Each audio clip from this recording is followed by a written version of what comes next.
confirmed that the terrorists successfully took over base as drone footage shows dozens of soldiers running towards Sabogere for safety. Oh God. So anybody that took over your military base has conquered your country. Anybody who took your military base has conquered your country. One of the largest military base of Nigeria has been surrendered to Bokoharam. They surrendered it to ISWAP, and they are the one controlling it, using everything now. Let me tell you, Nigeria is totally gone. Nigeria has been captured by these people, and there is no one raising an alarm, no press briefing from the president. Just in America, if you hear that ISIS captured American military base, meaning the world will end that day, because hell is going to lose. Or Hamas capture Israeli military base? No, wait a minute. There is something I don't get here. But anyway, it is what it is.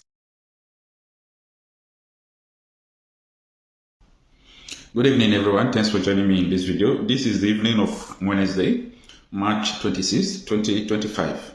Boko Haram takes over Nigerian army base in Borno. Many soldiers dead, wounded. Okay? Now, this is making it the fourth Nigerian military base that ISWAP / Boko Haram. Okay, ISWAP is an Islamic state of West Africa province. They are working the same with Boko Haram, so they are the same. There is no difference between them. So this is making it the fifth time, if I'm not mistaken, or the fifth military base they have hijacked since 2025. Okay, just imagine 5 military bases has been surrendered to them. What next? Anyway, now let me tell you more things about ISWAP before we go into the details of what really happened. ISWAP is like other Islamic state of Iran, Islamic state of, we have different Islamic states in the world. So the new colony that they want to capture is West Africa. So it's not even limited to Nigeria. You see the kind battle Ibrahim Traore is fighting, other people who really mean well to fight it, or who are not colluding with Iran and other people to fund and sponsor this Islamic state of West Africa province, ISWAP. Now, what they are doing is that, first of all, they release money to them. They have a branch called Nakurawa. They are the same. Now, Nakurawa was offering ₦1 million to every individual. If you are a man, ₦1 million just for you to join them. It did not stop there. ISWAP, they are now digging boreholes for people. Okay, they are digging boreholes for people, trying to give people protection, collect tax for them. So as I speak to you, there is not just a war, there is a new government in Nigeria.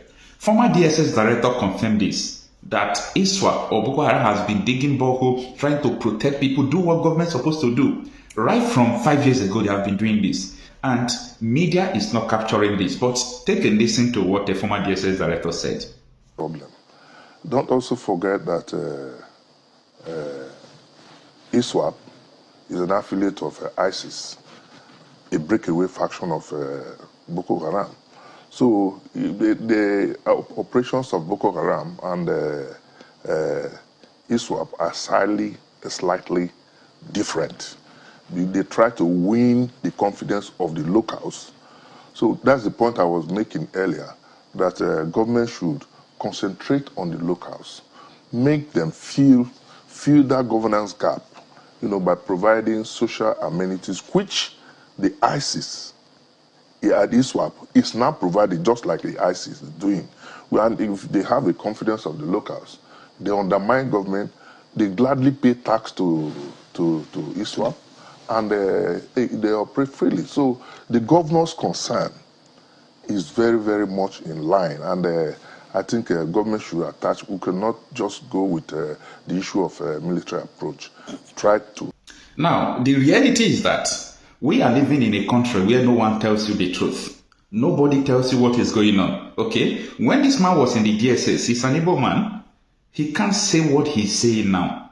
Now, he is revealing that the Nigerians in the north, okay, that they have confidence in this Islamic State province.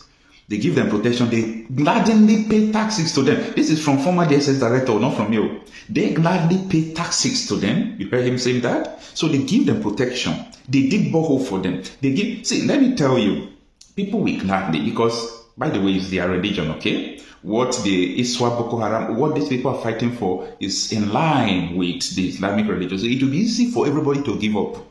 And that is why people from the south, in the nearest future, there must be a stiff fight put against this thing. If not, it will be very easy for them to conquer. Okay? This is what is going on. Now, let's go into the details of this article. And it reads, at least 3 soldiers were killed as the Nigerian army surrendered control of one of the East's largest military bases in northern Nigeria after Boko Haram terrorists attacked and overran a forward operating base in the Wajiroko area of Borno State. I have to read here again because I really want people to understand what is going on. At least 3 soldiers were killed as the Nigerian army surrendered. Forget about people that were kidnapped, okay? Nigerian army surrendered. This is from the People's Gazette, okay? Nigerian army surrendered the control of one of its largest.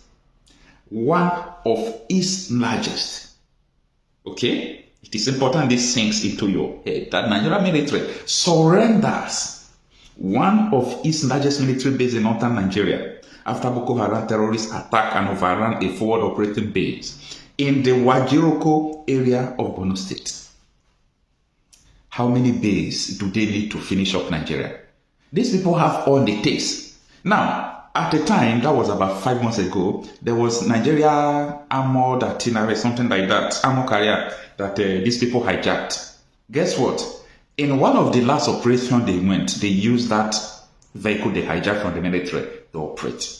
People are not understanding what is going on, and that is why we do what we do, to bring the news to you, to tell you what is going on in Nigeria. Now, sources familiar with the situation told the People's Gazette that the incident occurred around 10 p.m. on Monday when the terrorists launched a coordinated attack on the base housing troops of Operation Harden Kai and Desert Sanity.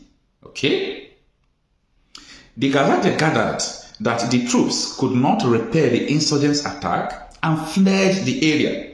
Several reinforcement teams and air support immediately deployed to the area by the military command chain on Monday and Tuesday failed to regain control of the base. Now, I really want to explain this to you. After the Nigerian military left, they reinforced. In other words, they mobilized ground assault and air. They sent air force, but they could not win these people. Okay? Maybe Nigerian military jet must have been shot down. Nobody will tell you. Or is there something they are not telling us? That Air Force carried an aeroplane to bomb, to defeat people who hijacked military base they could not strike? Or more. This is a total collusion. They collude with them to do what they are doing. Okay, don't let anybody deceive you that they fail to regain control. They know what they are doing. The war is already on. And the mission is just to conquer Nigeria into Islamic States. Now, according to the sources, 3 soldiers were killed during attempts to regain control of the base from Boko Haram, with 3 others also injured, including Brigadier Commander Brigadier General Yof Abubakar, who was leading one of the reinforcement team, Lance Corporal Ibrahim Musa and Private Mohammed Hashim. Meanwhile, the details of the attack were said to be still sketchy. However, the sources confirmed that the terrorists successfully took over base, as drone footage shows dozens of soldiers running towards Sabogiri for safety. Oh God. So if Nigeria military are on the run, what will happen to ordinary civilians? What will happen to ordinary civilians if the Nigerian military are on the run? It is well. All right. The last 2 paragraphs says that Army spokesperson Onyema Nwachukwu did not respond to the Gazette request to comment on Boko Haram latest attack on a military base. This attack occurred days after President Bola Tinubu's regime celebrated victory in the fight against insurgency. However, Monday's attack confirmed that terror groups such as Boko Haram and Islamic State of West Africa Province ISWAP are still capable of carrying out large-scale attack in the northern Nigeria. And this is the end of the article according to the People's Gazette. Let me know what you think. Guys, you understand what is going on now? You understand? We have the new sheriffs in town, people who are now in charge of Nigeria. They hijack military base and they send soldiers. They behead soldiers in Yobe. They did all sort of things against the people. They send their children, their subordinates, down to the Yoruba land, to the Igbo land, to the South side. Go and start kidnapping, seize the bush before we come. That is the strategy. Go and seize the bush before we come and take over the town. So the people they call the bandits are the ones that will seize the bush and tell them the nature of everything. Why these people will come and carry out their assault in the town. And first of all, they want to neutralize, take over the whole military base. Anybody that took over your military base has conquered your country. Anybody who took your military base has conquered your country. One of the largest military base of Nigeria has been surrendered to Bokoharam.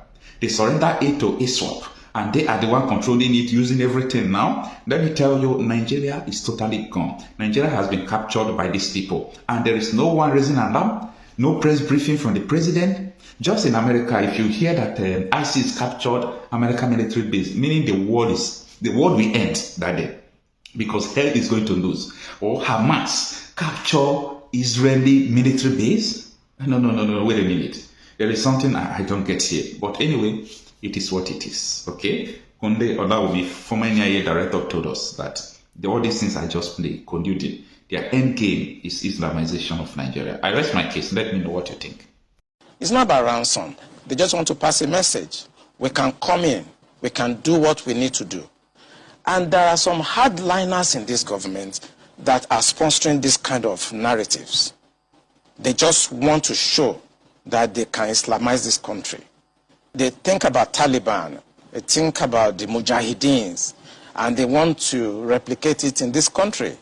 And they don't care what happened.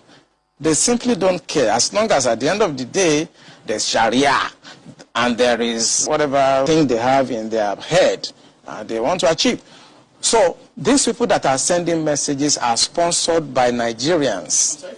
You remember this Bokoharam issue started since 2012. Yeah. And I was in the military intelligence that time. We arrested those people. It is my organization that actually conducts interrogation and interview.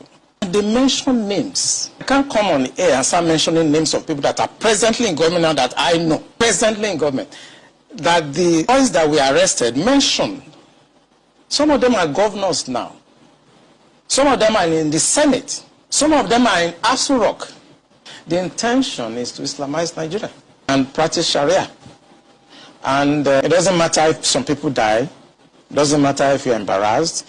It doesn't matter if our economy has degenerated. Look at the interest rate. Look at the inflation rate. Look at the debt profile of Nigeria. They don't care. As long as at the end, Quran is at the sea. So some people in this country have this mindset. And we must tell the truth. If you tell the truth, you die. If you don't tell it, you die. Some people have this mindset to Islamize the nation. And they are in the government. And people know them. The DSS know them. The NIA know them. The DIA knows them. You can't succeed without an inside person. And this attack you saw has insiders collaboration. No doubt about that. There is nothing working in this country. It's only people who are pretending that continue to push. And it's getting back on them, okay? It's hitting them one after the other. Good morning, everyone. Thanks for joining me in this video. Today is Thursday, the 27th day of March 2025.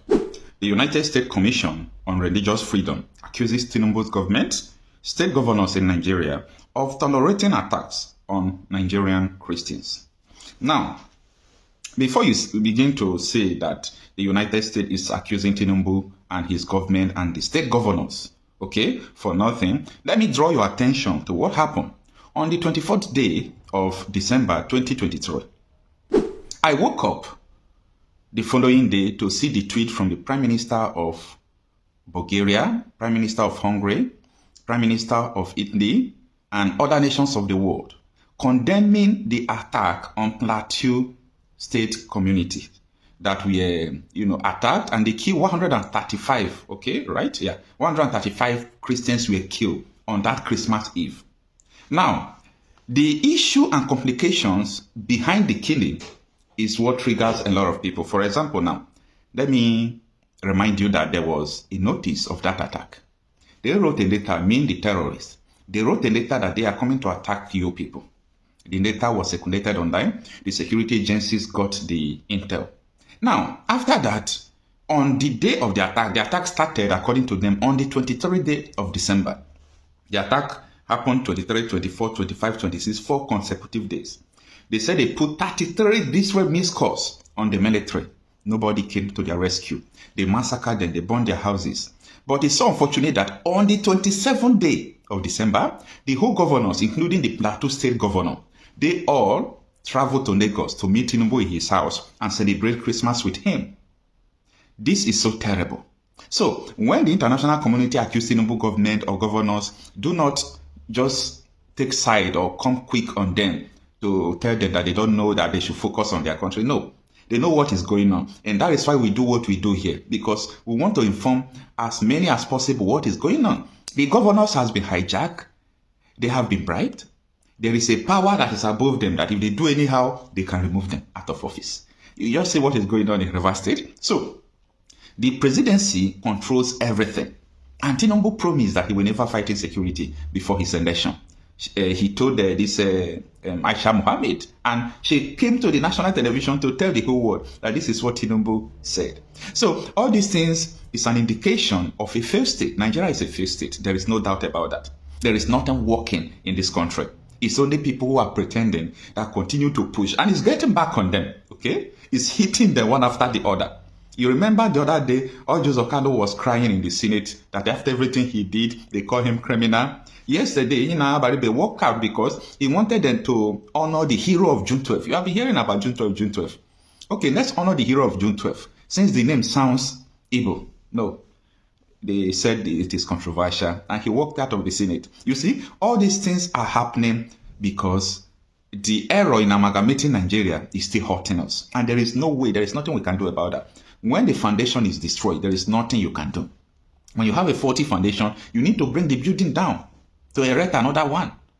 So that is the situation we are seeing. Now, let us go back to understand why the U.S. Commission on Religious Freedom officially accuses Tinubu government and state governors in Nigeria for turning their eyes away from all this attack that is happening. So it's not because these people said it. Remember, if you have been following me, I've been saying this time with that number, that the attacks in Nigeria is not my concern alone. But the major concern is the response. Because silence is a response. The response from the government is that let the attack continue. That is their silence. Okay? Because the attack is not only happening in Nigeria. The way Burkina Faso, Mali, others are putting up still fight against, all this, Iswa, Bokoharam, banditry. Nigeria is not doing the same. Now, let's go straight to the article. It reads that the United States Commission on International Religious Freedom has accused the Nigerian government, led by President Bola Tinubu, and the state government of tolerating or failing to effectively respond to violent attacks carried out by non-state actors who justify their actions on religious grounds.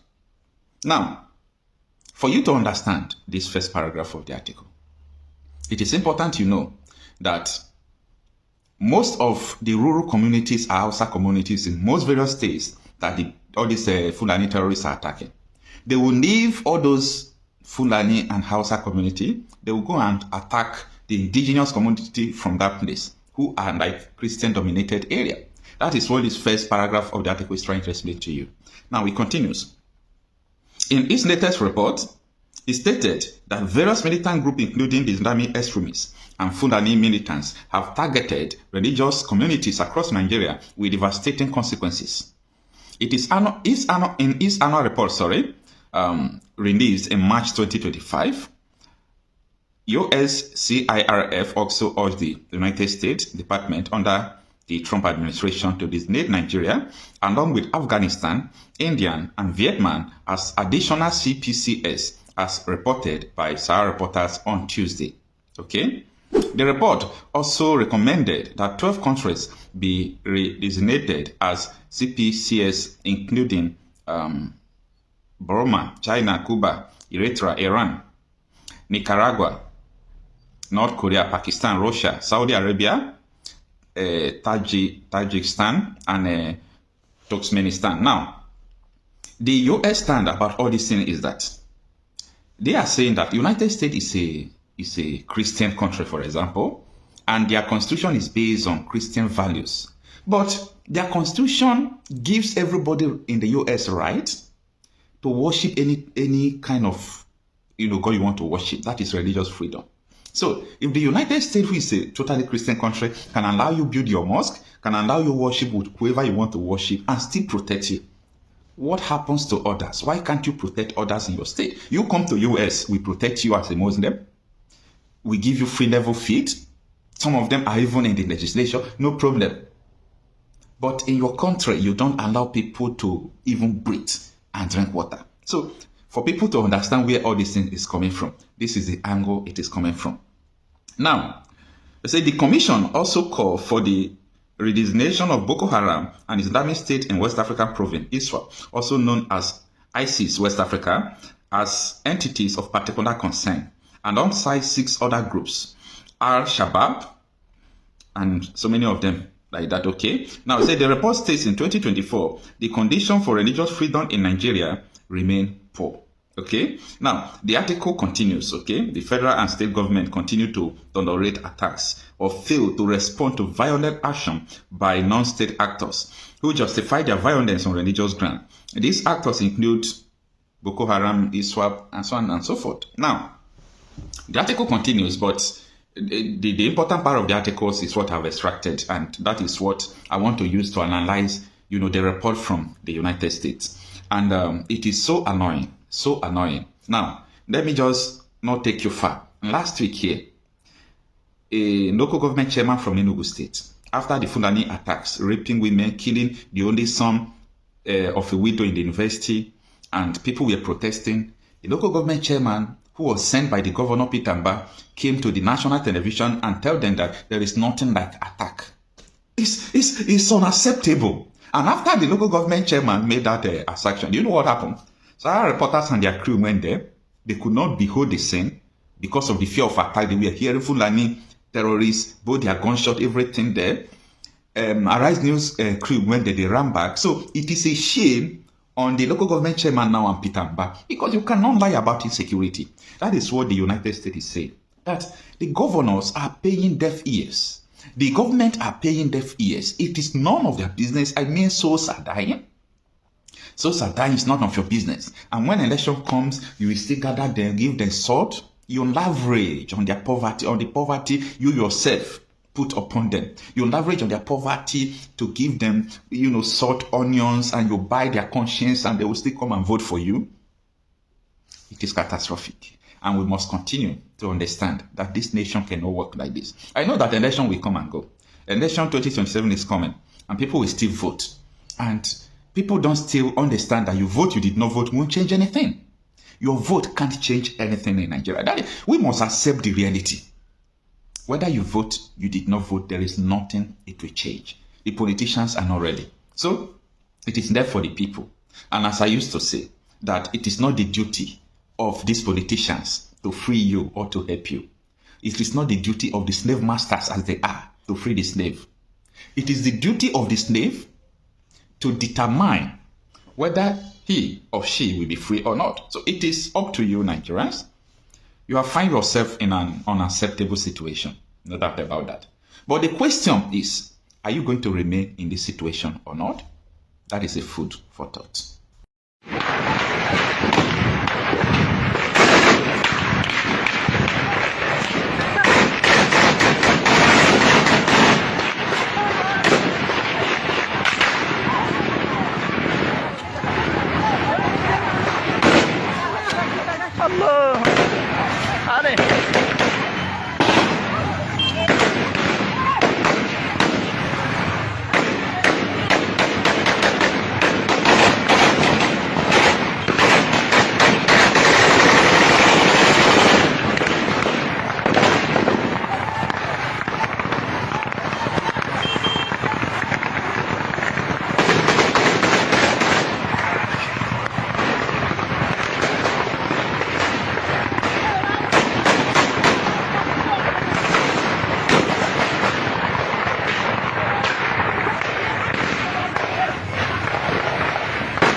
قاضي زكنا أنا جينا يجيب عملا ما أنت هذا الحمد لله رب العالمين جبت يا الله سبحانه وتعالى